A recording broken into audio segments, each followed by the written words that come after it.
guys, so here's a first look at our SecureX X-Door security system.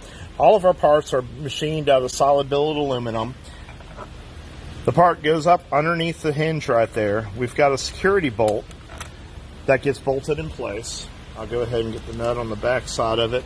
These security bolts are proprietary to us, so you can't buy these tips at Home Depot or the local hardware store or whatnot. Here's a look at the tip. You only can buy these through us to help secure your doors. So I'll get the tip in there, get everything lined up.